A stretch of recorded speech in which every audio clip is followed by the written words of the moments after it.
All right, what's up, everybody? So, we're talking about the Mexican-American War. Now, we just covered the recap of all the drama that took place in Texas, and at the end of the day, Texas became its own independent nation when basically the Texas Army was able to capture Santa Anna, the leader of Mexico, and trade him back for Texas independence.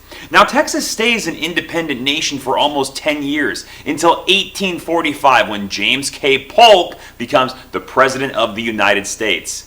Now, people say that Polk was a humorless, hard-working president who had one goal, one plan, one thing in mind, and that was to complete manifest destiny. He wanted to expand the United States and make that final push to get us all the way from the Atlantic Ocean to the Pacific Ocean. But to do that, we would need a lot of territory that Mexico currently owned. Now, Polk didn't initially want to go to war with Mexico. That wasn't really the plan. Polk wanted California and New Mexico and hoped that he could purchase them from Mexico. But if they were not for sale, then he would take them by force. So, step one was to be cool about it. Step two was to be less cool about it. Now, the areas were currently not being used or even taken care of by Mexico. So Polk hoped, why would Mexico not want to come up on some money for some areas they didn't care about? But Mexico refused to even speak to the representatives from America. So they're like, nah, we're not even going to talk to you. Now, quick discussion question before we move on. Why do you think that Mexico would not even talk to the United States about selling their unused land? That seems kind of messed up. It's almost like there was some big drama between them in the years prior over another territory. Rhymes with, yeah. It's weird. It's weird. It's weird how that happens. War breaks out in Texas. So, when Congress voted to add Texas as a state, Mexico and the United States became enemies.